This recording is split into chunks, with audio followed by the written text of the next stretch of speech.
Good morning children's. Chapter 2 के पिछले video में हमने पढ़ा डाइजेशन इन ह्यूमन बीइंग में, यानी कि मनुष्य में डाइजेशन की प्रोसेस किस तरीके से होती है, ये हमने पिछले वीडियो में जाना था। आइए, हम लोगों ने स्मॉल इंटेस्टाइन के बारे में पढ़ा था कि स्मॉल इंटेस्टाइन में ही स्टमक में जो भोजन तैयार हुआ रहता है, जूसी स्ट्रक्चर में रहता है, जूसी फॉर्म में रहता है, वो स्मॉल इंटेस्टाइन में जाता है। उसके बाद हम स्टार्ट करते हैं। Small intestine is a very long coiled tube. Small intestine, जैसा कि मैंने आपको इस पिक्चर में दिखाया था, ये जो इंटरनल स्ट्रक्चर है ये स्मॉल इंटेस्टाइन है।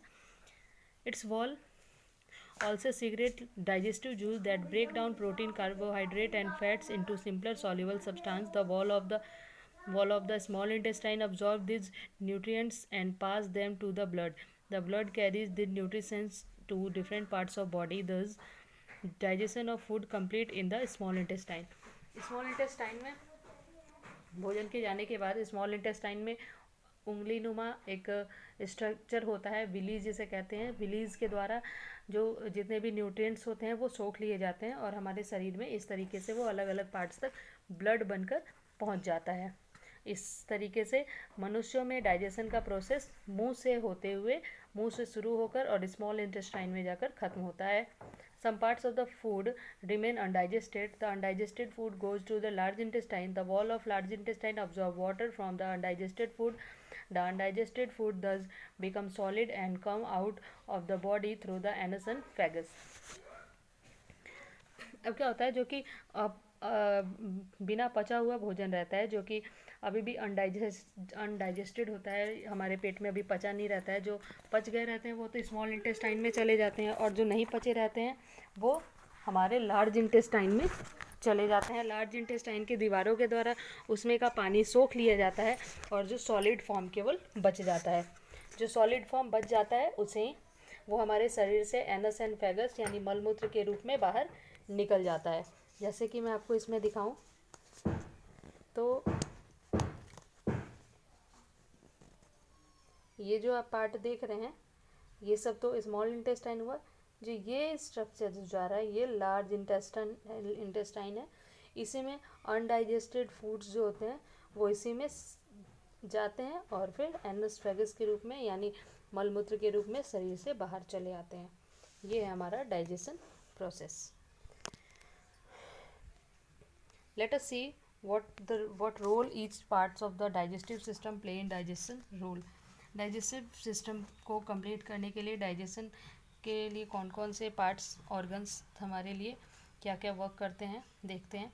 We take in food through the mouth. The process of taking food into the mouth is called inggestion. We chew the food with the help of teeth and break it down into small pieces. हम भोजन को अपने मुंह के द्वारा अंदर लेते हैं और भोजन का मुंह में लेने का प्रोसेस इंगेशन कहलाता है, और जहाँ पे दांतों की हेल्प से भोजन को छोटे छोटे टुकड़ों में करा जाता है। यहाँ पे दिखाया गया है।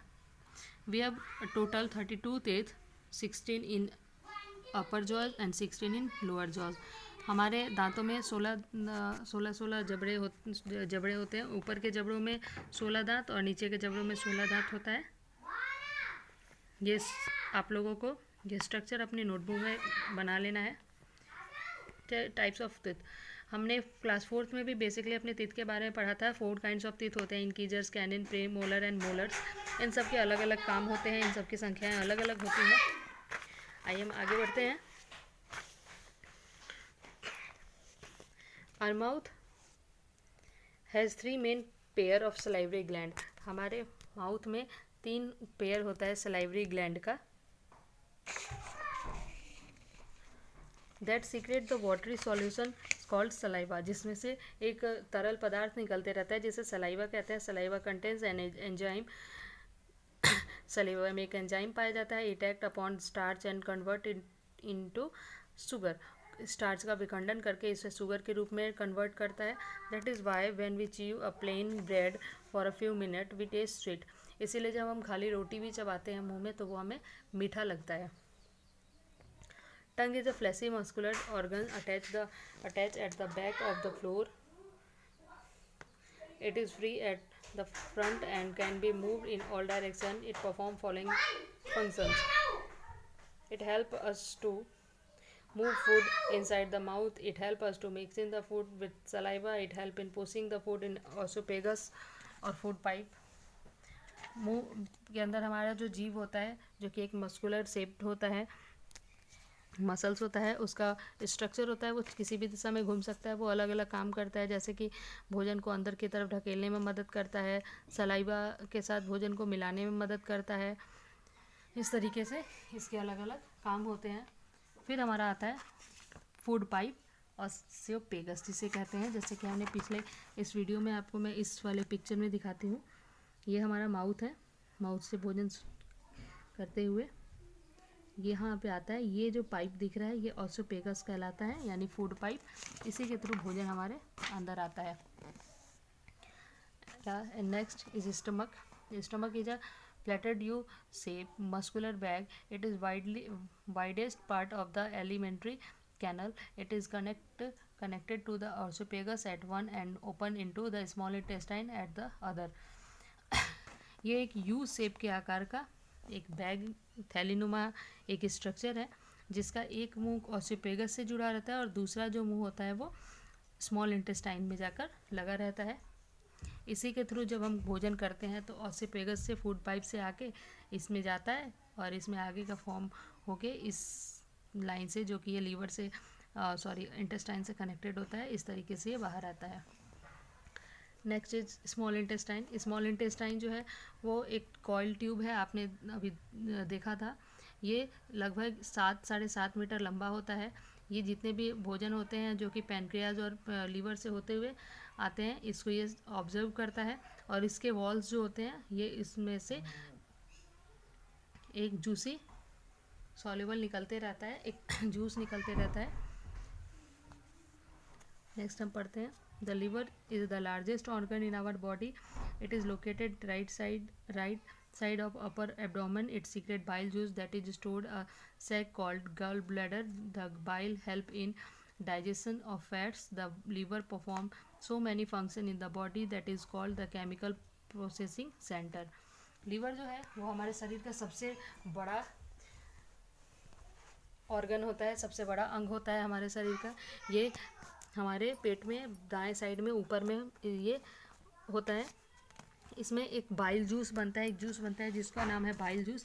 ये गॉल ब्लैडर में सीक्रेट होते रहता है, उसमें जमा होते रहता है, जिसके द्वारा, बाइल के द्वारा हम हमारे शरीर में कार्बोहाइड्रेट्स और फैट्स का डाइजेशन हो पाता है. लीवर बहुत सारे फंक्शन करता है हमारे शरीर में, इसलिए लीवर को केमिकल प्रोसेसिंग सेंटर भी कहा जाता है. Next is pancreas. The pancreas is large carrot-shaped gland which lies just behind the stomach. Pancreas जो है वो एक कैरेट शेप यानी गाजर के आकार का होता है, जो कि हमारे स्टमक के पीछे होता है.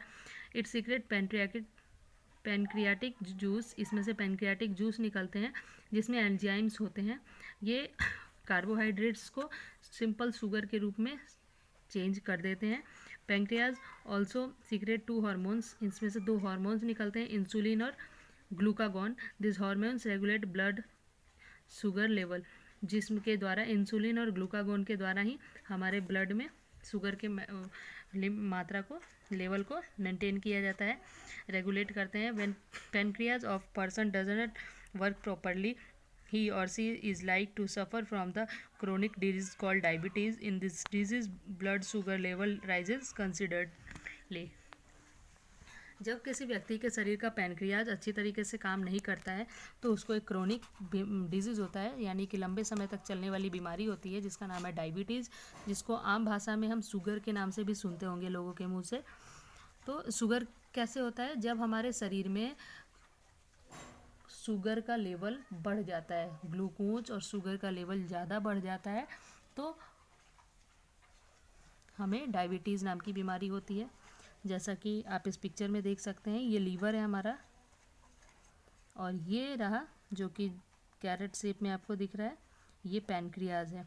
ये हमारा एब्डोमेन है. आप इसका भी डायग्राम अपने नोटबुक में बना लेंगे. In the small intestine the food is completely digested. Small intestine में भोजन को अच्छी तरीके से पका लिया जाता है प्रॉपर तरीके से। The carbohydrate get broken down into simple sugar such as glucose, fats and into fatty acid and protein into amino acid. और कार्बोहाइड्रेट्स का विखंडन हो जाता है सिंपल शुगर के रूप में, जिसको हम ग्लूकोज भी कह सकते हैं। फैट्स का विखंडन होता है फैटी एसिड के रूप में, और प्रोटीन का हो जाता है अमीनो एसिड के रूप में। Observation in small intestine. अब हम पढ़ेंगे स्मॉल इंटेस्टाइन में किस तरीके से ऑब्जर्वेशन का प्रोसेस होता है।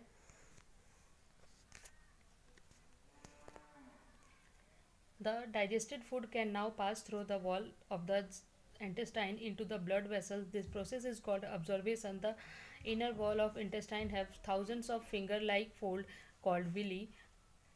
On the surface of each villi are even tinier fold called microvilli.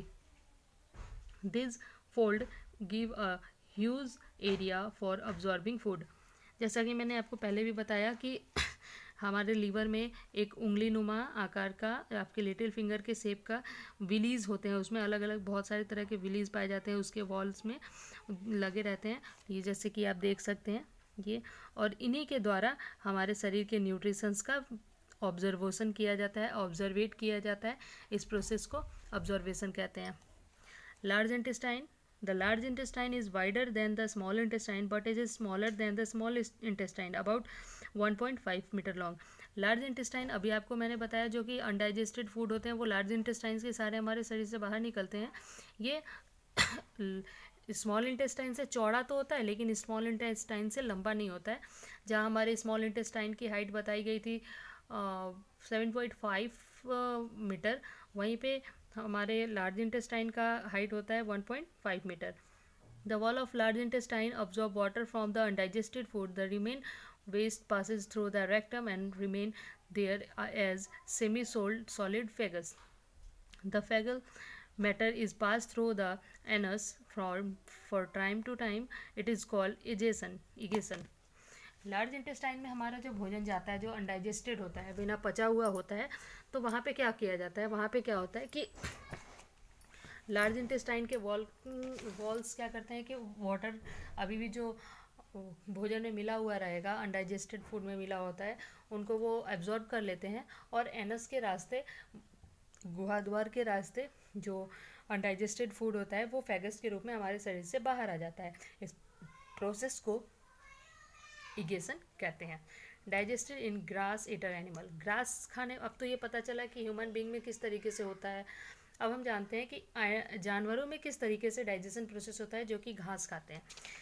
तो घास खाने वाले जीवों को रिम्यूनेंट कहते हैं।